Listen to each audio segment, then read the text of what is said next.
ಮಗ, ನಾವು BTM ಲೇಔಟ್ಗೆ ಹೋಗಬೇಕು. ಇಲ್ಲಿಂದ ಎಷ್ಟು ದೂರದಲ್ಲಿದೆ? ನಮ್ಮನ್ನು ಅಲ್ಲಿಯವರೆಗೆ ಬಿಡುತ್ತೀಯಾ ಎಂದು ವಯಸ್ಸಾದ ಯಜಮಾನರೊಬ್ಬರು ಆಟೋ ಡ್ರೈವರ್ಗೆ ಕೇಳಿದರು. BTM ಲೇಔಟ್ನಲ್ಲಿ ಎಲ್ಲಿಗೆ ಹೋಗಬೇಕು ಯಜಮಾನ್ರೆ? ಯಾವುದಾದರೂ ಅಡ್ರೆಸ್ ಕೊಟ್ಟಿರಬೇಕಲ್ಲ ಎಂದು ಆಟೋ ಡ್ರೈವರ್ ಕೇಳಿದನು. ನನಗೆ ಕೇವಲ BTM ಲೇಔಟ್ ಎಂಬ ಹೆಸರು ಮಾತ್ರ ಗೊತ್ತು. ನೀನು ನಮ್ಮನ್ನು ಅಲ್ಲಿಯೇ ಬಿಟ್ಟು ಬಿಡು. ಮುಂದೆ ನಾವೇ ಅಡ್ರೆಸ್ಸನ್ನು ಹುಡುಕುತ್ತೇವೆ ಎಂದು ವಯಸ್ಸಾದ ರಂಗಣ್ಣ ಹೇಳಿದರು. ಅಜ್ಜ, ನೀವು ಹೇಳ್ತೀರಂತ ಅಲ್ಲಿಗೆ ನಿಮ್ಮನ್ನು ಬಿಟ್ಟು ಬಿಡುತ್ತೇನೆ. ಆದರೆ BTM ಲೇಔಟ್ ನೀವು ಅಂದುಕೊಂಡಷ್ಟು ಚಿಕ್ಕದಾಗಿಲ್ಲ. ಅಲ್ಲಿ ನೀವು ಪ್ರತಿಯೊಂದು ಮನೆಗೂ ಹೋಗಿ ನಿಮ್ಮ ಮಗನ ಮನೆಯನ್ನು ಹುಡುಕಲು ಸಾಧ್ಯವಿಲ್ಲ ಮತ್ತು ಬಾಡಿಗೆ 400 ರೂಪಾಯಿ ಆಗುತ್ತೆ ಎಂದು ರಿಕ್ಷಾ ಡ್ರೈವರ್ ಹೇಳಿದ. ಮಗ, 400 ರೂಪಾಯಿಯಾ? ಇಷ್ಟೊಂದು ಹಣವಂತೂ ನಮ್ಮ ಬಳಿ ಇಲ್ಲ. ನಮ್ಮ ಬಳಿ ಕೇವಲ 200 ರೂಪಾಯಿ ಇದೆ. ಇದೇ ಹಣದಲ್ಲಿ ನಾವು ನನ್ನ ಮಗನನ್ನು ಹುಡುಕಬೇಕು. ಹಾಗೂ ಆಟೋ ಡ್ರೈವರ್ ಹೇಳಿದ. ಬೇಷ್ ಅಜ್ಜ, ಬೇಷ್. ಕೇವಲ 200 ರೂಪಾಯಿ ಇಟ್ಟುಕೊಂಡು ಬೆಂಗಳೂರಿಗೆ ಬಂದಿದ್ದೀರಾ? ಮೇಲಾಗಿ ಅಡ್ರೆಸ್ ಕೂಡ ಸರಿಯಾಗಿ ಗೊತ್ತಿಲ್ಲ. ಒಂದು ಕೆಲಸ ಮಾಡಿ, ಈಗಲೇ ನನ್ನ ಗಾಡಿಯಿಂದ ಇಳಿಯಿರಿ. ಇಲ್ಲಿಯ ಬೀದಿ ಬೀದಿ ಸುತ್ತಾಡಿ ಸುಮ್ಮನೆ ನನ್ನ ಸಮಯ ಕೂಡ ವೇಸ್ಟ್ ಮಾಡಿದ್ರಿ. ನಾನು ಕೂಡ ದುಡಿಯಲು ಮನೆಯಿಂದ ಹೊರಗಡೆ ಬಂದಿದ್ದೇನೆ. ನನಗೂ ಒಂದು ಸಂಸಾರವಿದೆ. ನಾನು ಯಾವುದೇ ಸಮಾಜ ಸೇವೆ ಮಾಡಲು ರಿಕ್ಷಾ ಓಡಿಸುತ್ತಿಲ್ಲ ಎನ್ನುತ್ತಾ ಆ ರಿಕ್ಷಾ ಡ್ರೈವರ್ ಮುದುಕ ರಂಗಣ್ಣನವರನ್ನು ಮತ್ತು ಅವರ ಪತ್ನಿ ಶಾಲಿನಿಯವರನ್ನು ಅಲ್ಲೇ ಇಳಿಸಿದನು. ಆಗ ರಂಗಣ್ಣನವರು ಕೈ ಜೋಡಿಸಿ ಹೇಳಿದರು. ಮಗ, ಆ ರೀತಿ ಮಾಡಬೇಡ. ಇಲ್ಲಿ ನಮಗೆ ಬೇರೆ ಯಾರ ಪರಿಚಯವೂ ಇಲ್ಲ. ಈ ಅಪರಿಚಿತ ಸಿಟಿಯಲ್ಲಿ ಗೊತ್ತು ಗುರಿ ಇಲ್ಲದೆ ಎಲ್ಲೆಲ್ಲಿ ಸುತ್ತಾಡಬೇಕು? ನನ್ನ ಸೈಕಲನ್ನು ಮಾರಾಟ ಮಾಡಿ ನಾನು ಈ ಹಣವನ್ನು ತೆಗೆದುಕೊಂಡು ಬಂದಿದ್ದೇನೆ. ನಮ್ಮಂಥ ಅಸಹಾಯಕ ತಂದೆ ತಾಯಿಗಳಿಗೆ ಸಹಾಯ ಮಾಡು. ಭಗವಂತನು ನಿನಗೆ ಒಳ್ಳೆಯದು ಮಾಡುತ್ತಾನೆ. ಆಗ ರಿಕ್ಷಾ ಡ್ರೈವರ್ ಹೇಳಿದನು. ಏ ಮುದುಕ, ಆ ಕಡೆ ಹೋಗು. ದೊಡ್ಡದಾಗಿ ದೇವರಾಗಲು ಬಂದ್ಬಿಟ್ಟ. ಇದೇ ರೀತಿ ನಾನು ಇಡೀ ದಿನ ಆಶೀರ್ವಾದ ತಗೊಂಡು ಕೆಲಸ ಮಾಡ್ತಾ ಇದ್ದರೆ ನನ್ನ ಮಕ್ಕಳು ಹಸಿವಿನಿಂದ ಸಾಯುತ್ತಾರೆ ಎಂದಾಗ ಶಾಲಿನಿ ಮತ್ತು ರಂಗಣ್ಣನವರು ರಿಕ್ಷಾ ಡ್ರೈವರ್ ಮುಂದೆ ಕೈ ಮುಗಿದು ಬೇಡಿಕೊಳ್ಳುತ್ತಿದ್ದರು. ಆಟೋ ಡ್ರೈವರ್ ಅವರನ್ನು ರಸ್ತೆ ಮಧ್ಯದಲ್ಲಿ ಬಿಟ್ಟು ಹೊರಟು ಹೋಗಿದ್ದನು. ಆಗ ರಂಗಣ್ಣ ಮತ್ತು ಅವರ ಪತ್ನಿ ಅದೇ ಬೀದಿಯಲ್ಲಿ ಕುಳಿತುಕೊಂಡರು. ಆಗ ಶಾಲಿನಿ ಅವರು ಹೇಳಿದರು. ನೀವು ಮತ್ತೊಮ್ಮೆ ಮಗನಿಗೆ ಕಾಲ್ ಮಾಡಿ. ಈಗಲಾದರೂ ಫೋನ್ ಅವನಿಗೆ ಕನೆಕ್ಟ್ ಆಗಬಹುದು. ಇಲ್ಲ ಶಾಲಿನಿ, ಇಲ್ಲ. ಫೋನ್ ಹೋಗ್ತಾ ಇಲ್ಲ. ಎಷ್ಟು ಬಾರಿ ಫೋನ್ ಮಾಡಿದ್ದೇನೋ ಗೊತ್ತಿಲ್ಲ. ನನಗೆ ಗಾಬರಿಯಾದಂತೆ ಆಗುತ್ತಿದೆ. ಒಂದೋ ನಮಗೆ ಇಲ್ಲಿ ಯಾರ ಪರಿಚಯವೂ ಇಲ್ಲ, ಸಿಟಿಯ ಬಗ್ಗೆಯೂ ಗೊತ್ತಿಲ್ಲ. ಮೇಲಾಗಿ ರಾತ್ರಿ ಆಗುತ್ತಿದೆ. ನಾವು ಏನು ಮಾಡಬೇಕು, ಎಲ್ಲಿಗೆ ಹೋಗಬೇಕು ಎಂದು ರಂಗಣ್ಣ ಹೇಳಿದರು. ನಾವು ಆಕಸ್ಮಿಕವಾಗಿ ಇಲ್ಲಿಗೆ ಬರಬಾರದಿತ್ತು. ನಾವು ಇಲ್ಲಿಗೆ ಬರುವ ನಿರ್ಧಾರ ಮಾಡಿದ ಮೇಲಾದರೂ ಬರುವಾಗ ಯಾರ ಬಳಿಯಾದರೂ ಸಾಲವನ್ನು ತೆಗೆದುಕೊಂಡು ಬರಬೇಕಿತ್ತು ಎಂದು ಶಾಲಿನಿಯವರು ಕಣ್ಣು ಒರೆಸಿಕೊಳ್ಳುತ್ತಾ ಹೇಳಿದರು. ಎಂತ ಮಾತನಾಡುತ್ತಿದ್ದೀಯ ಶಾಲಿನಿ? ಇಲ್ಲಿಗೆ ನಾವೇಕೆ ಬಂದಿದ್ದೇವೆಂದು ನಿನಗೆ ಗೊತ್ತಿಲ್ಲವೇ? ಅಲ್ಲಿರುವವರ ಬಳಿ ಹಣ ಕೇಳಲು ಹೋದರೆ ಅವರೆಲ್ಲರೂ ನಮಗೆ ಹಣ ನೀಡಲು ತಿರಸ್ಕರಿಸಿದರು. ಸೈಕಲ್ಗೆ ಬದಲಾಗಿ ನಮಗೆ 1,000 ರೂಪಾಯಿ ನೀಡಲಾಯಿತು. ಅದು ನಾವು ಇಲ್ಲಿಗೆ ಬರುವವರೆಗೂ ಖರ್ಚಾಗಿ ಹೋಯಿತು. ಈಗ ಕೇವಲ 200 ರೂಪಾಯಿ ಮಾತ್ರ ಉಳಿದಿದೆ. ಈಗ ಏನು ಮಾಡಬೇಕೆಂದು ಅರ್ಥವಾಗುತ್ತಿಲ್ಲ. ರಂಗಣ್ಣನವರು ತುಂಬ ಬೇಜಾರಾಗಿ ಹೇಳಿದರು. ನಡೆಯಿರಿ, ಹೋಗೋಣ. ಇಲ್ಲಿ ಅಕ್ಕಪಕ್ಕದಲ್ಲಿ ಎಲ್ಲಾದರೂ ದೇವಸ್ಥಾನಗಳು ಇರಬಹುದು. ನಾವು ಅಲ್ಲಿ ಉಳಿದುಕೊಳ್ಳೋಣ. ತುಂಬ ದೂರ ನಡೆದು ಬಂದ ಮೇಲೆ ರಂಗಣ್ಣ ಹೇಳಿದರು. ನನಗೆ ತುಂಬ ಸುಸ್ತಾಗಿದೆ ಶಾಲಿನಿ. ಈಗ ನನ್ನಿಂದ ಮುಂದೆ ನಡೆಯಲಾಗುತ್ತಿಲ್ಲ. ಇಷ್ಟೊಂದು ದೊಡ್ಡ ಪಟ್ಟಣದಲ್ಲಿ ನಾವು ನಮ್ಮ ಮಗನನ್ನು ಹೇಗೆ ಹುಡುಕಬೇಕು? ಒಂದು, ನಮ್ಮ ಬಳಿ ಅವನ ಅಡ್ರೆಸ್ ಕೂಡ ಇಲ್ಲ. ಮೇಲಾಗಿ ಫೋನ್ ನಂಬರ್ ಕೂಡ ಇಲ್ಲ. ಬೆಂಗಳೂರಿಗಂತೂ ಬಂದಾಯಿತು. ಕೇವಲ ಫೋಟೋ ಇಟ್ಟುಕೊಂಡು ನಾವು ಹೇಗೆ ಹುಡುಕಲು ಸಾಧ್ಯ? ಆಗ ಶಾಲಿನಿಯವರು ಹೇಳಿದರು. ಏನಂದರೆ, ಇಲ್ಲಿ ಕೇಳಿ. ಸ್ವಲ್ಪ ಹೊತ್ತು ಇಲ್ಲಿ ಆರಾಮ್ ತೆಗೆದುಕೊಳ್ಳೋಣ. ಆನಂತರ ಮಗನನ್ನು ಹುಡುಕಲು ಶುರು ಮಾಡೋಣ. ಅವನು ಈ ಪಟ್ಟಣಕ್ಕೆ ಬಂದು 2 ವರ್ಷಗಳಾಗಿದೆ. 2 ವರ್ಷಗಳಲ್ಲಿ ಅವನು ಕೇವಲ 3 ಬಾರಿ ಮಾತ್ರ ಫೋನ್ ಮಾಡಿದ್ದಾನೆ. ಕೊನೆಯ ಬಾರಿ ಅವನು ಫೋನ್ ಮಾಡಿದಾಗ ನಾನು ಎಷ್ಟೊಂದು ಹೇಳಿದ್ದೆ, ನಿನ್ನ ಅಡ್ರೆಸ್ ಮತ್ತು ಫೋನ್ ನಂಬರ್ ಕೊಡು ಎಂದು. ಅವನು ಹೇಳಿದ್ದ, ಈಗ ನಾನು ನನ್ನ ಮನೆ ಮತ್ತು ಫೋನ್ ನಂಬರನ್ನು ಬದಲಾಯಿಸುವನಿದ್ದೇನೆ. ನಂತರ ನಾನು ನಿಮಗೆ ಅಡ್ರೆಸ್ಸನ್ನು ಕೊಡುತ್ತೇನೆ. ಹೊಸ ನಂಬರ್ನಿಂದ ನಿಮಗೆ ಕಾಲ್ ಮಾಡುತ್ತೇನೆ. ಅದಾದ ಮೇಲೆ ಅವನು ತನ್ನ ಫೋನ್ ನಂಬರ್ ಕೂಡ ಕೊಡಲಿಲ್ಲ. ಅವನು ಯಾವುದೋ ತೊಂದರೆಯಲ್ಲಿರಬೇಕು ಎನ್ನುತ್ತಾ ಅವರು ಹತ್ತಿರದ ಮಂದಿರದಲ್ಲಿ ಕುಳಿತು ಮಾತನಾಡಿಕೊಳ್ಳುತ್ತಿದ್ದರು. ದೇವಸ್ಥಾನದ ಪೂಜಾರಿ ಅವರು ಅವರ ಹತ್ತಿರ ಬಂದು ಹೇಳಿದರು. ಹರೇ ರಾಮ್ ಅಮ್ಮ. ಹರೇ ರಾಮ್ ಯಜಮಾನ್ರೆ, ನೀವು ಇಲ್ಲಿಗೆ ಹೊಸದಾಗಿ ಬಂದಿರುವಂತೆ ಕಾಣುತ್ತೀರಿ. ಹೌದು ಪೂಜಾರಿಯವರೇ. 2 ವರ್ಷಗಳ ಹಿಂದೆ ನನ್ನ ಮಗ ಇಲ್ಲಿಗೆ ನೌಕರಿ ಮಾಡಲು ಬಂದಿದ್ದನು. ಆದರೆ ಕಳೆದ 8 ತಿಂಗಳಿಂದ ಅವನ ಬಗ್ಗೆ ನಮಗೆ ಯಾವುದೇ ಮಾಹಿತಿ ಇಲ್ಲ. ಆದ್ದರಿಂದ ನಾವು ಅವನನ್ನು ಹುಡುಕಿಕೊಂಡು ಬಂದಿದ್ದೇವೆ ಎಂದು ರಂಗಣ್ಣ ಹೇಳಿದರು. ನಿಮಗೆ ಅವನ ಅಡ್ರೆಸ್ ಸಿಗುತ್ತಿಲ್ಲವೇ? ಎಲ್ಲಿ ಅವನ ಅಡ್ರೆಸ್ ನನಗೆ ಹೇಳಿ. ನಾನು ನಿಮಗೆ ಸಹಾಯ ಮಾಡಲು ಪ್ರಯತ್ನಿಸುತ್ತೇನೆ ಎಂದು ಪಂಡಿತರು ಹೇಳಿದರು. ನಮ್ಮ ಬಳಿ ಅವನ ಅಡ್ರೆಸ್ ಇಲ್ಲ. ಕೇವಲ ನಮ್ಮ ಬಳಿ ಅವನ ಒಂದು ಫೋಟೋ ಮಾತ್ರ ಇದೆ. ಬಹುಶಃ ಈ ಫೋಟೋವನ್ನು ನೋಡಿದರೆ ನಿಮಗೆ ಏನಾದರೂ ಗೊತ್ತಾಗಬಹುದು ಎನ್ನುತ್ತಾ ರಂಗಣ್ಣನವರು ಪಂಡಿತರ ಕಡೆಗೆ ತನ್ನ ಮಗನ ಫೋಟೋವನ್ನು ಹಿಡಿದರು. ಬಹುಶಃ ನೀವು ಹಳ್ಳಿಯಲ್ಲಿ ವಾಸ ಮಾಡುತ್ತಿದ್ದೀರಿ. ಆದ್ದರಿಂದ ನೀವು ಸೀದಾ ಸಾದಾ ಇರುವಂತೆ ಕಾಣುತ್ತೀರಿ. ಆದರೆ ಇಂದಿನ ವಾಸ್ತವವೇ ಬೇರೆ ಇದೆ. ಮಕ್ಕಳು ಮನೆಯಿಂದ ಹೊರ ಹೋಗುತ್ತಾರೆ ಮತ್ತು ತುಂಬ ದಿನಗಳವರೆಗೆ ಅಪ್ಪ ಅಮ್ಮನ ಸಂಪರ್ಕ ಮಾಡುವುದಿಲ್ಲ ಎಂದರೆ ಇದರರ್ಥ ಅವರು ತುಂಬ ಮುಂದಕ್ಕೆ ಹೊರಟು ಹೋಗಿರುತ್ತಾರೆ. ಆ ಜಾಗದಲ್ಲಿ ಅವರಿಗೆ ತಮ್ಮ ವಯಸ್ಸಾದ ತಂದೆ ತಾಯಿಯ ಅವಶ್ಯಕತೆ ಇರುವುದಿಲ್ಲ ಎಂದು ಪಂಡಿತರು ಹೇಳಿದರು. ಇಲ್ಲ ಇಲ್ಲ ಪಂಡಿತರೇ, ನನ್ನ ಮಗ ಅವಶ್ಯವಾಗಿ ಯಾವುದೋ ತೊಂದರೆಯಲ್ಲಿ ಸಿಲುಕಿಕೊಂಡಿರಬೇಕು. ಏಕೆಂದರೆ ಅವನು ತನ್ನ ತಾಯಿಯನ್ನು ತುಂಬ ಪ್ರೀತಿ ಮಾಡುತ್ತಾನೆ, ಅವಳನ್ನು ತುಂಬ ಹಚ್ಚಿಕೊಂಡಿದ್ದಾನೆ. ಅವನು ನಮ್ಮ ಜೊತೆಗೆ ಆ ರೀತಿ ಮಾಡೋ ಯೋಚನೆ ಕೂಡ ಮಾಡುವುದಿಲ್ಲ ಎಂದು ರಂಗಣ್ಣನವರು ತುಂಬ ಗರ್ವದಿಂದ ಹೇಳಿದರು. ನಾನು ಈ ಮಂದಿರದಲ್ಲಿ ಕನಿಷ್ಠವೆಂದರೂ 12 ವರ್ಷಗಳಿಂದ ಪೂಜೆ ಪುನಸ್ಕಾರಗಳನ್ನು ಮಾಡುತ್ತಾ ಬರುತ್ತಿದ್ದೇನೆ. ಇದೇ ಮಂದಿರದಲ್ಲಿ ಇಂದಿನವರೆಗೂ ನಾನು ಎಷ್ಟೋ ನಿಮ್ಮಂಥ ತಂದೆ ತಾಯಿ ದೇವರಲ್ಲಿ ಪ್ರಾರ್ಥಿಸುತ್ತಾ ಕಣ್ಣೀರು ಹಾಕುತ್ತಿರುವುದನ್ನು ನೋಡಿದ್ದೇನೆ. ಯಾರೋ ಒಬ್ಬರು ರೈಲ್ವೆ ಸ್ಟೇಷನ್ನಲ್ಲಿ ಬಿಟ್ಟು ಹೋಗಿದ್ದಾರೆ, ಮತ್ತೊಬ್ಬರು ಅವರನ್ನು ಬಿಟ್ಟು ವಿದೇಶಕ್ಕೆ ಹೊರಟು ಹೋದರು, ಮತ್ತೆಂದು ಮರಳಿ ಬರದ ಹಾಗೆ ಹೊರಟು ಹೋದರು ಎಂದು ಪಂಡಿತರು ಹೇಳಿದರು. ಇದ್ದರೂ ಇರಬಹುದು, ಈ ಸಿಟಿಯಲ್ಲಿ ಬೆಳೆದ ಮಕ್ಕಳು ಆ ರೀತಿ ಇರಬಹುದು. ಆದರೆ ನನ್ನ ಮಗ ಹಳ್ಳಿಯಲ್ಲಿ ಹುಟ್ಟಿ ಬೆಳೆದವನು. ಅವನು ತನ್ನ ತಂದೆ ತಾಯಿಯ ಬಗ್ಗೆ ಎಂದೂ ಆ ರೀತಿ ಯೋಚಿಸುವುದಿಲ್ಲ. ನನ್ನ ಮಗ ನನ್ನ ಎಲ್ಲ ಸಾಲವನ್ನು ತೀರಿಸಿ ನನ್ನನ್ನು ಋಣಮುಕ್ತನನ್ನಾಗಿಸುತ್ತಾನೆ. ಅದರಿಂದಲೇ ಅವನು ಇಷ್ಟೊಂದು ದೂರ ನೌಕರಿ ಮಾಡಲು ಬಂದಿದ್ದನು. ನಾವಿಬ್ಬರು ಅವನಿಗೆ ಒಳ್ಳೆಯ ನೌಕರಿ ದೊರೆಯಲೆಂದು ಸಾಲ ಸೋಲ ಮಾಡಿ ವಿದ್ಯಾವಂತನನ್ನಾಗಿ ಮಾಡಿದ್ದೇವೆ. ನಮ್ಮಂತೆ ಇವನು ಕೂಲಿ ಕೆಲಸವನ್ನು ಮಾಡಬಾರದು ಎಂಬುದು ನಮ್ಮ ಆಸೆಯಾಗಿತ್ತು ಎಂದು ಶಾಲಿನಿಯವರು ಹೇಳಿದರು. ಆಯ್ತಮ್ಮ, ನಾನು ದೇವರಲ್ಲಿ ನಿಮಗಾಗಿ ಪ್ರಾರ್ಥಿಸುತ್ತೇನೆ. ನಿಮ್ಮ ಮಗ ಎಲ್ಲಿದ್ದರೂ ಖುಷಿಯಿಂದ ಚೆನ್ನಾಗಿರಲಿ. ಆದಷ್ಟು ಬೇಗ ಅವನು ನಿಮ್ಮನ್ನು ಇಲ್ಲಿಗೆ ಬಂದು ಕರೆದುಕೊಂಡು ಹೋಗಲಿ. ನೀವು ಅಷ್ಟು ದೂರದಿಂದ ಪ್ರಯಾಣ ಮಾಡಿ ಬಂದಿದ್ದೀರಿ, ನಿಮಗೆ ಹಸಿವಾಗಿರಬಹುದು. ನೀವು ಒಂದು ಒಳ್ಳೆಯ ದಿನವೇ ಬಂದಿದ್ದೀರಿ. ಈ ಮಂದಿರದಲ್ಲಿ ಆಗಾಗ ಯಾರಾದರೂ ಅನ್ನದಾನವನ್ನು ಮಾಡಿಸುತ್ತಾ ಇರುತ್ತಾರೆ. ಇಲ್ಲಿಗೆ ಹಸಿದುಕೊಂಡು ಬರುವ ಬಹಳಷ್ಟು ಜನರು ಹೊಟ್ಟೆ ತುಂಬ ಊಟ ಮಾಡುತ್ತಾರೆ. ಇಂದು ಕೂಡ ಒಬ್ಬ ದೊಡ್ಡ ಮನುಷ್ಯ ಇದೇ ರೀತಿಯಲ್ಲಿ ಅನ್ನದಾನವನ್ನು ಮಾಡಲು ಇಲ್ಲಿಗೆ ಬರುತ್ತಾರೆ. ಆಗ ನೀವು ನಿಮಗೆ ಬೇಕಾದಷ್ಟು ಹೊಟ್ಟೆ ತುಂಬ ಊಟ ಮಾಡಿ. ಬಹುಶಃ ಅವರು ಈಗಲೇ ಬಂದಿರಬೇಕು. ಅಲ್ಲಿಗೆ ನಡೆಯಿರಿ ಎಂದು ಪಂಡಿತರು ಹೇಳಿದರು. ತುಂಬ ದೂರದಿಂದ ಪ್ರಯಾಣ ಮಾಡಿಕೊಂಡು ಬಂದಿದ್ದರಿಂದ ಅವರ ಹೊಟ್ಟೆ ಹಸಿದಿತ್ತು. ಅಲ್ಲಿ ಊಟ ದೊರೆಯುತ್ತಿದೆ ಎಂದ ಮೇಲೆ ಅವರು ಊಟ ಮಾಡಲು ಹೊರಟರು. ಮತ್ತು ತುಂಬ ಜನ ವಯಸ್ಸಾದವರು, ಮಹಿಳೆಯರು, ಮಕ್ಕಳು ಕೂಡ ಕುಳಿತುಕೊಂಡಿದ್ದರು. ಎಲ್ಲರೂ ಊಟಕ್ಕಾಗಿ ಕಾಯತೊಡಗಿದ್ದರು. ಆಗ ಆ ದೊಡ್ಡ ಮನುಷ್ಯ ತನ್ನ ಪರಿವಾರದೊಂದಿಗೆ ಗಾಡಿಯಲ್ಲಿ ಬಂದು ಇಳಿಯುತ್ತಾನೆ.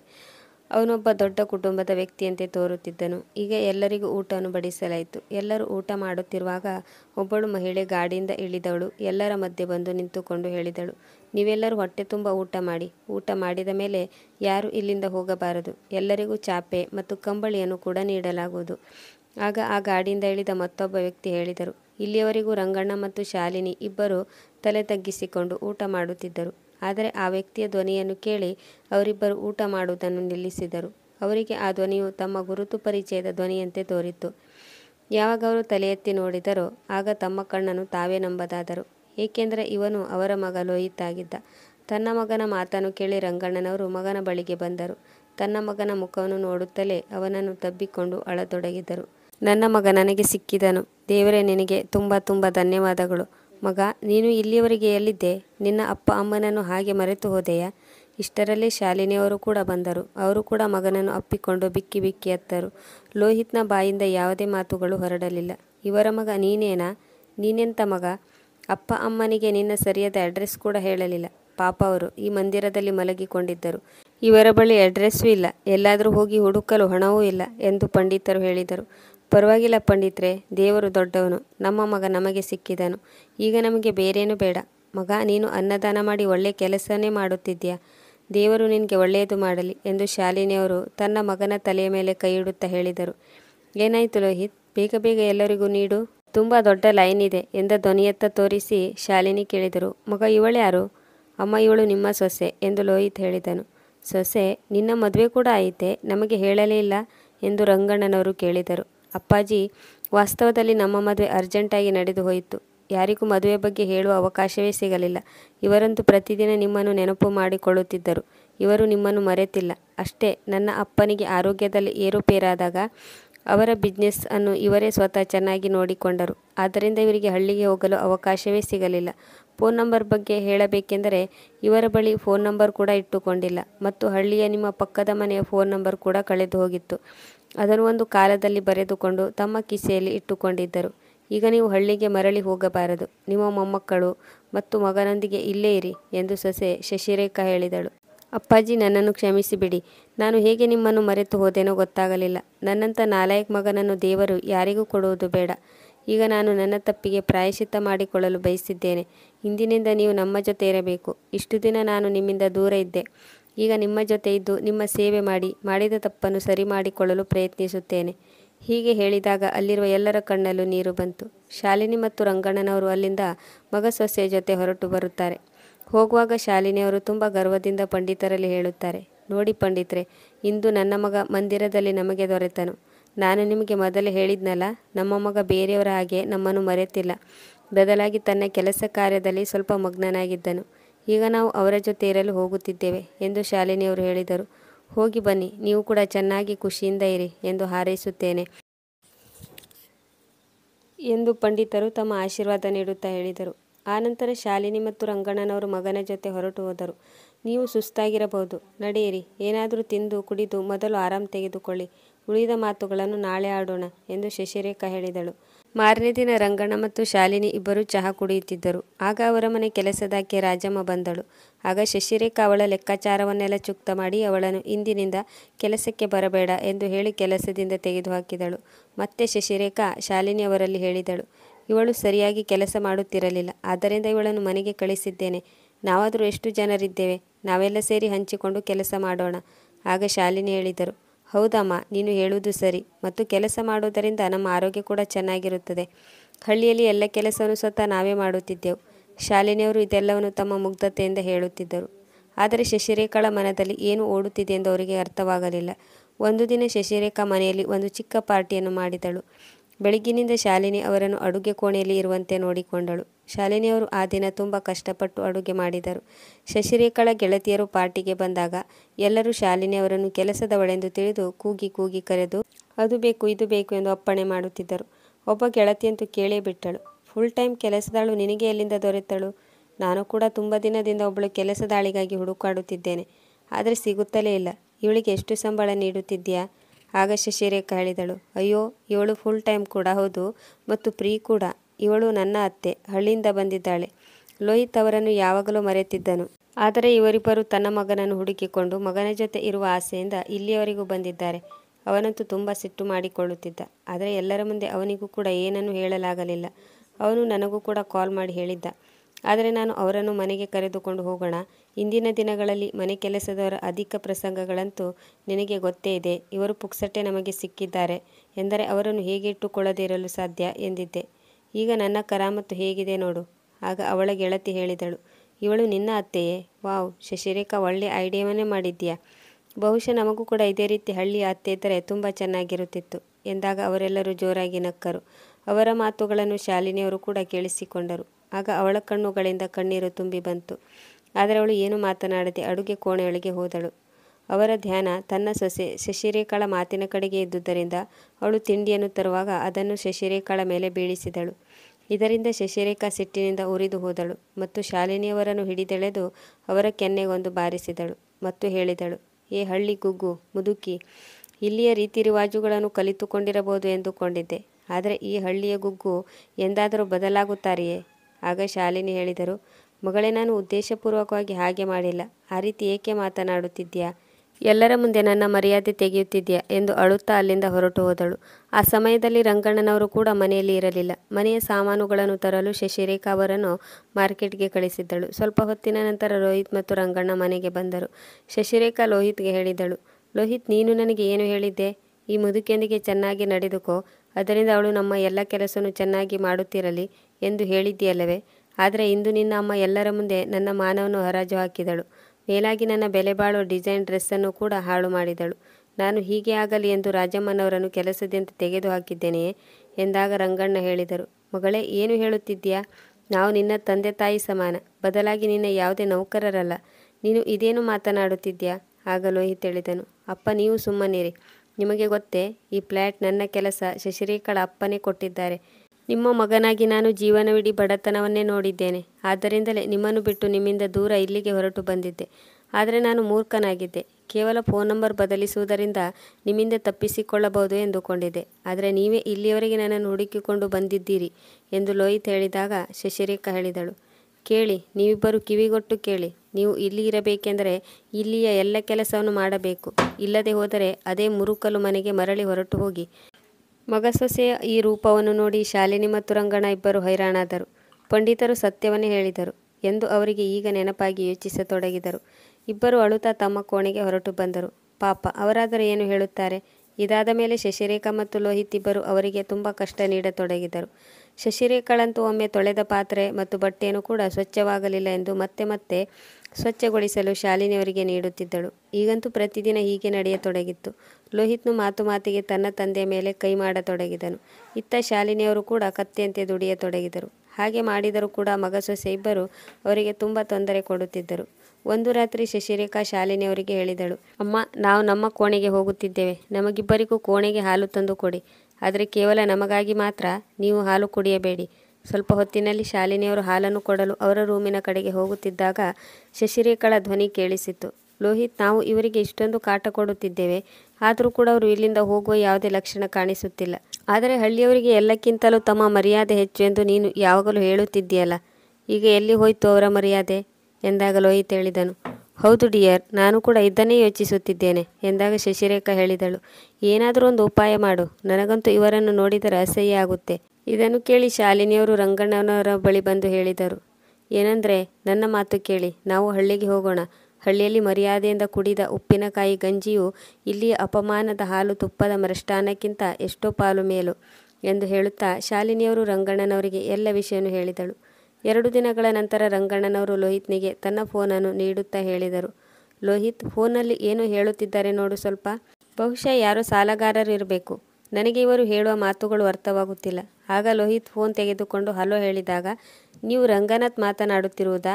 ನೀವು ಖರೀದಿಸಿದ ಲಾಟರಿ ಟಿಕೆಟ್ಗೆ ಬಂಪರ್ ಬಹುಮಾನ ಬಂದಿದೆ. 1 ಕೋಟಿ ರೂಪಾಯಿ ಬಹುಮಾನ ನಿಮ್ಮ ಪಾಲಾಗಿದೆ. ನೀವು ಇಲ್ಲಿಗೆ ಬಂದು ನಿಮ್ಮ ಸಹಿ ನೀಡಿ ಹಣವನ್ನು ತೆಗೆದುಕೊಂಡು ಹೋಗಿ. ಇದನ್ನು ಕೇಳಿ ಲೋಹಿತ್ನಿಗೆ ಪ್ರಜ್ಞೆ ತಪ್ಪಿದಂತಾಯಿತು.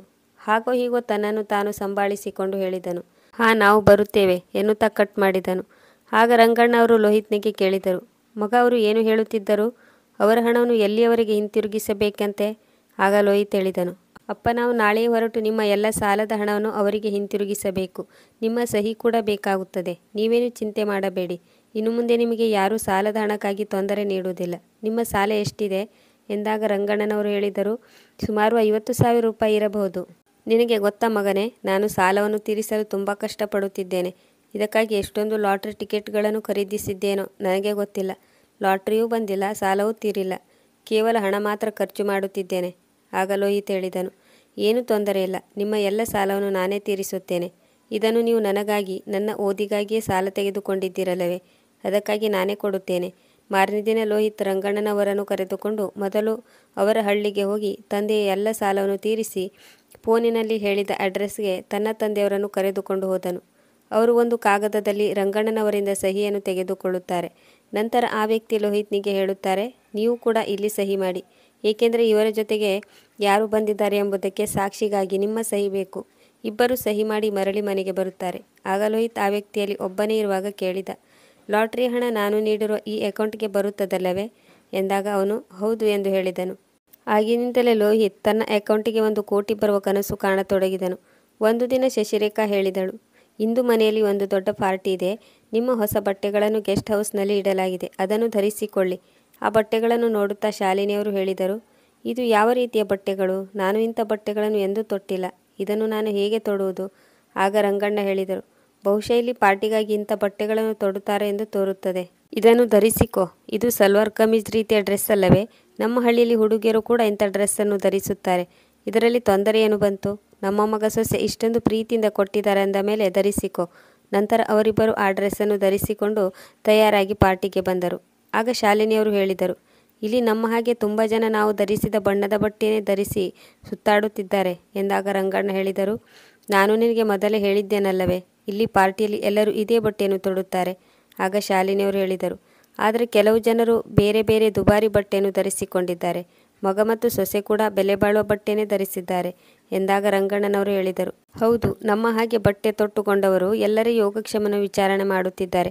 ಕೆಲವರು ಊಟ ನೀಡುತ್ತಿದ್ದಾರೆ, ಮತ್ತು ಕೆಲವರು ನೀರು ಕೊಡುತ್ತಿದ್ದಾರೆ, ಅವರ ಸೇವೆ ಮಾಡುತ್ತಿದ್ದಾರೆ ಮತ್ತು ಸ್ವಚ್ಛತೆ ಮಾಡುತ್ತಿದ್ದಾರೆ. ಆಗ ಶಾಲಿನಿಯವರು ಹೇಳಿದರು, ಹೇಗಿದ್ದರೂ ನನ್ನ ಗಂಟಲು ಒಣಗುತ್ತಿದೆ. ನಾನು ಕೂಡ ಇವರಿಂದ ನೀರನ್ನು ತೆಗೆದುಕೊಳ್ಳುತ್ತೇನೆ ಎನ್ನುತ್ತಾ ಶಾಲಿನಿಯವರು ನೀರನ್ನು ನೀಡುತ್ತಿರುವ ಒಬ್ಬನನ್ನು ಸನ್ನೆಯಿಂದ ಕರೆದರು.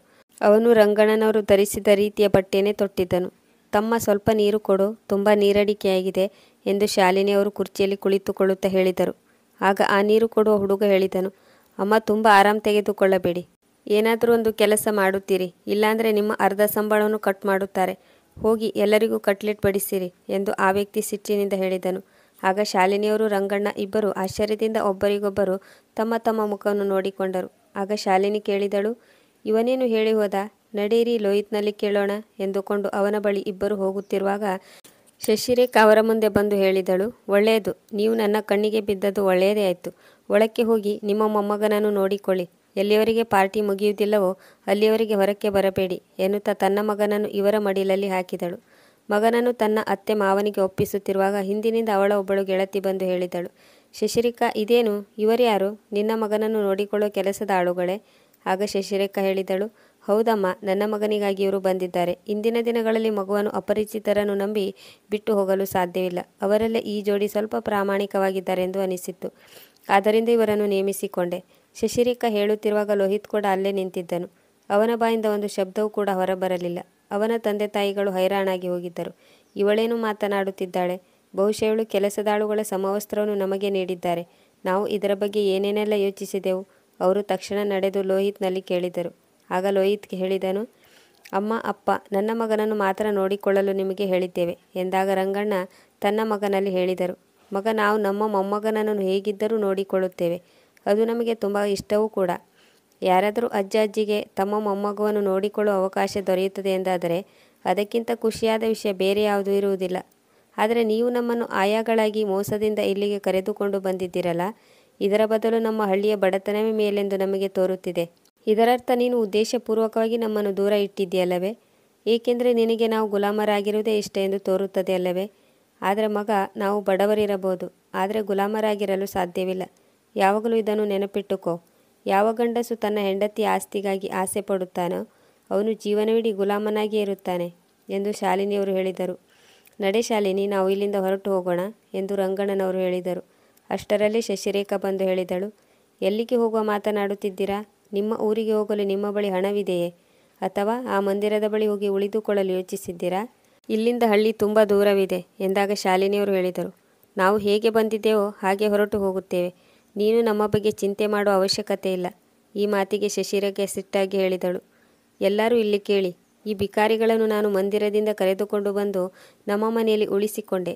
ಈಗ ಇವರು ನಮ್ಮ ಬೆನ್ನಿಗೆ ಚೂರಿ ಹಾಕಿ ನಮ್ಮ ಮೇಲೆ ಆರೋಪ ಹೊರಿಸಿ ಹೋಗುವ ತಯಾರಿಯಲ್ಲಿದ್ದಾರೆ.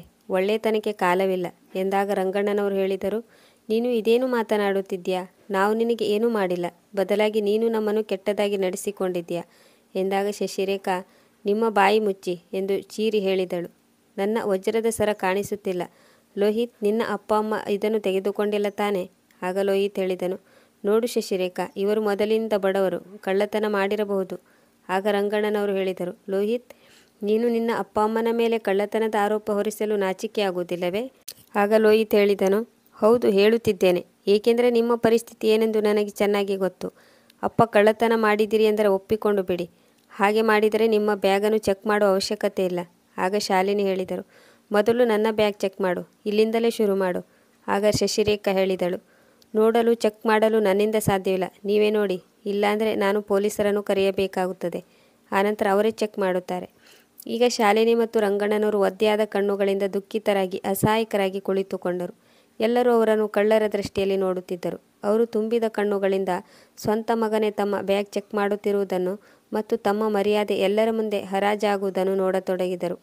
ಆಗ ಶಶಿರೇಖಾ ಹೇಳಿದಳು, ಮುದುಕಿ, ಇದೇನಿದು ಎಂದು ಹಾರವನ್ನು ತೋರಿಸಿದಾಗ ಶಾಲಿನಿ ಹೇಳಿದರು, ಮಗ, ನಿಜವಾಗಿಯೂ ನಾನು ಕಳ್ಳತನ ಮಾಡಿಲ್ಲ ಎಂದು ತನ್ನ ಮಗನಲ್ಲಿ ಪರಿಪರಿಯಾಗಿ ಬೇಡಿಕೊಂಡರು. ಆಗ ಶಶಿರೇಖಾ, ಮುದುಕಿ, ಸುಳ್ಳು ಹೇಳುತ್ತಿದ್ದೀಯಾ ಎಂದು ಅವರ ಮೇಲೆ ಕೈ ಎತ್ತಲು ಹೋದಳು. ಆಗ ಹಿಂದಿನಿಂದ ಯಾರೋ ಬಂದು ಅವಳ ಕೈಯನ್ನು ಹಿಡಿದೆಳೆದು ಅವಳ ಕೆನ್ನೆಗೆ ಒಂದು ಬಾರಿಸಿದರು ಮತ್ತು ಹೇಳಿದರು, ಇವರ ಕೆನ್ನೆಗೆ ಹೊಡೆಯಲು ನಿನಗೆಷ್ಟು ಧೈರ್ಯ? ನಿನಗೆ ನಾಚಿಕೆ ಆಗುವುದಿಲ್ಲವೇ ಎಂದು ಹೇಳುತ್ತಾ ಆ ಪೊಲೀಸ್ ಅಧಿಕಾರಿಯು ಶಾಲಿನಿಯವರ ಕಾಲಿಗೆ ಬಿದ್ದು ನಮಸ್ಕರಿಸಿದರು ಮತ್ತು ಒಂದು ಸಲ್ಯೂಟ್ ಹೊಡೆದರು. ಪೊಲೀಸ್ ಅಧಿಕಾರಿಯನ್ನು ನೋಡಿ ಶಶಿರೇಖಾ ಮತ್ತು ಲೋಹಿತ್ಗೆ ನಿಂತ ನೆಲವೇ ಕುಸಿದಂತಾಯಿತು ಮತ್ತು ಕೇಳಿದರು, ಸರ್, ನಿಮಗೆ ಇವರು ಯಾರೆಂದು ಗೊತ್ತಾ?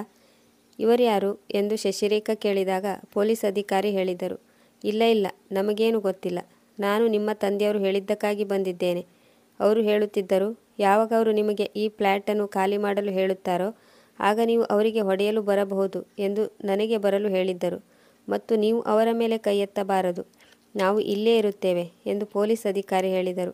ಇದೇನು, ಇಲ್ಲಿ ಏನು ನಡೆಯುತ್ತಿದೆ? ನಿಮ್ಮ ಮಾತಿನ ಅರ್ಥವೇನು? ನನಗೊಂದು ಅರ್ಥವಾಗುತ್ತಿಲ್ಲ ಎಂದು ಲೋಹಿತ್ ಹೇಳಿದಾಗ ಹಿಂದಿನಿಂದ ರಂಗಣ್ಣನವರು ಬಂದು ಹೇಳಿದರು, ಮಗ, ಈ ಫ್ಲ್ಯಾಟನ್ನು ನಿನ್ನ ಮಾವ ನಿನಗೆ ಕೊಟ್ಟಿದ್ದರು, ಆದರೆ ನೀನು ನನಗೆ ಕೊಟ್ಟೆ. ಅದೇನೆಂದರೆ 1 ಕೋಟಿ ಆಸೆಗಾಗಿ ನೀನು ಪೇಪರ್ ಮೇಲೆ ನಿನ್ನೆ ಸಹಿ ಮಾಡಿದ್ದೆ, ನೆನಪಿದೆ ತಾನೇ? ಇದೆಲ್ಲವೂ ನಾನೇ ಹೆಣೆದ ಮೋಸದ ಜಾಲವಾಗಿತ್ತು.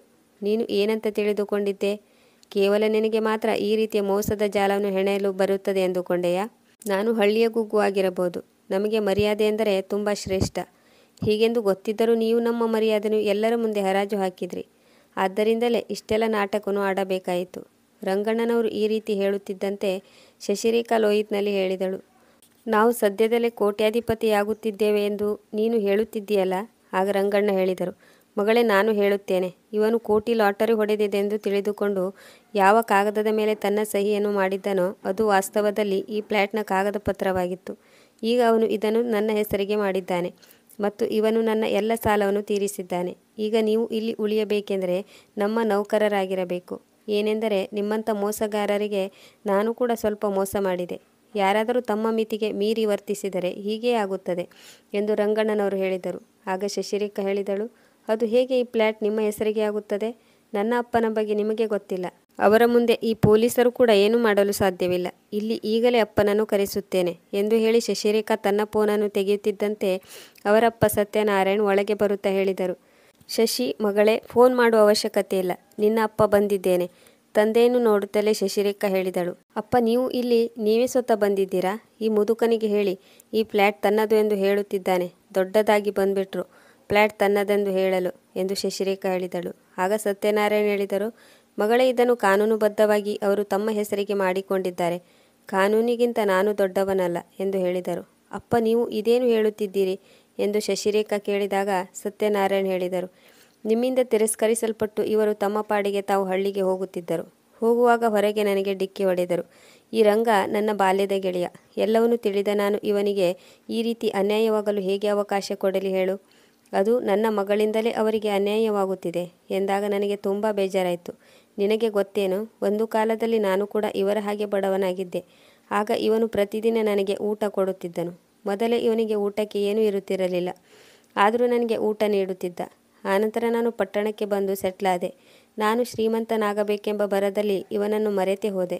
ಆದರೆ ಅದೃಷ್ಟ ನನಗೆ ಮತ್ತೊಮ್ಮೆ ನಮ್ಮ ಗೆಳೆತನವನ್ನು ನಿಭಾಯಿಸುವ ಅವಕಾಶ ನೀಡಿತು. ಆಗ ನಾನೇ ಎಲ್ಲ ವಿಷಯವನ್ನು ತಿಳಿದು ರಂಗನ ಜೊತೆ ಸೇರಿ ಈ ಪ್ಲ್ಯಾನನ್ನು ಮಾಡಿದೆ. ಈಗ ನೀವೇ ಹೇಳಿ, ಏನು ಮಾಡಬೇಕು? ನೀವು ಬೀದಿಯಲ್ಲಿ ಇರುತ್ತೀರೋ ಅಥವಾ ಇವರ ಸೇವೆ ಮಾಡಿಕೊಂಡು ಇರುತ್ತೀರೋ ಎಂದು ಸತ್ಯನಾರಾಯಣ್ ಹೇಳಿದರು. ಈಗ ಈ ಕೋಟಿ ಬೆಲೆ ಬಾಳುವ ಬಂಗಲೆಗೆ ಇವರೇ ಯಜಮಾನರು. ಇವರು ಏನು ಹೇಳುತ್ತಾರೋ ಅದನ್ನೇ ನೀವು ಮಾಡಬೇಕು. ಈ ಪೊಲೀಸ್ ಅಧಿಕಾರಿ ನನ್ನ ಗೆಳೆಯನ ಮಗ. ಇವರೇ ಅವನಿಗೆ ಓದಿಸಿ ಇಷ್ಟು ದೊಡ್ಡ ಅಧಿಕಾರಿಯನ್ನಾಗಿ ಮಾಡಿದ್ದಾರೆ. ಸ್ವಲ್ಪ ದಿನಗಳ ಹಿಂದೆ ಇವನು ಅಧಿಕಾರಿಯಾಗಿ ಕೆಲಸಕ್ಕೆ ಸೇರಿಕೊಂಡಿದ್ದಾನೆ. ಇವರು ಹಳ್ಳಿಯಲ್ಲಿ ಇಲ್ಲದಿರುವುದನ್ನು ನೋಡಿ, ಇಲ್ಲಿ ಇರುವುದನ್ನು ಕೇಳಿ ತಿಳಿದುಕೊಂಡು ಇಲ್ಲಿಗೆ ಇವರ ಆಶೀರ್ವಾದ ಪಡೆದುಕೊಳ್ಳಲು ಬಂದಿದ್ದಾನೆ. ಈಗ ಹೇಳಿ, ನೀವು ಬೀದಿಯಲ್ಲಿ ಬದುಕಬೇಕೋ ಅಥವಾ ಇವರೇ ಸೇವೆ ಮಾಡಿಕೊಂಡಿರುತ್ತೀರೋ? ಇಷ್ಟು ಕೇಳುತ್ತಿದ್ದಂತೆ ಇಬ್ಬರಿಗೂ ನಿಂತ ನೆಲವೇ ಕುಸಿದಂತಾಗಿ ತಂದೆ ತಾಯಿಯ ಕಾಲಿಗೆ ಬಿದ್ದರು ಮತ್ತು ಕ್ಷಮೆಯನ್ನು ಕೇಳುತ್ತಾ ತಮ್ಮ ತಪ್ಪನ್ನು ಕ್ಷಮಿಸಿ ಎಂದು ಬೇಡಿಕೊಂಡರು. ಈಗ ಅವರಿಗೆ ತಮ್ಮ ತಂದೆ ತಾಯಿಯರ ಸೇವೆಯನ್ನು ಮಾಡುವುದು ಬಿಟ್ಟರೆ ಬೇರೆ ಯಾವ ದಾರಿಯೂ ಇರಲಿಲ್ಲ. ಈಗ ಇಡೀ ದಿನ ಶಶಿರೇಖಾ ನೌಕರರಂತೆ ಅವರ ಹಿಂದೆ ಮುಂದೆ ಸುತ್ತುತ್ತಾ ಅವರ ಎಲ್ಲ ಸೇವೆಯನ್ನು ಮಾಡುತ್ತಾಳೆ. ಪ್ರಿಯ ವೀಕ್ಷಕರೇ, ಈ ಕತೆ ನಿಮಗೆ ಇಷ್ಟವಾಗಿದ್ದಲ್ಲಿ ಇದಕ್ಕೊಂದು ಲೈಕ್ ಕೊಡಿ, ಕಮೆಂಟ್ ಮಾಡಿ, ಶೇರ್ ಮಾಡಿ ಮತ್ತು ಸಬ್ಸ್ಕ್ರೈಬ್ ಮಾಡಿ. ಮುಂದಿನ ಕಥೆಯೊಂದಿಗೆ ಮತ್ತೆ ಭೇಟಿಯಾಗೋಣ. ಕತೆ ಕೇಳಿದ್ದಕ್ಕೆ ಧನ್ಯವಾದಗಳು.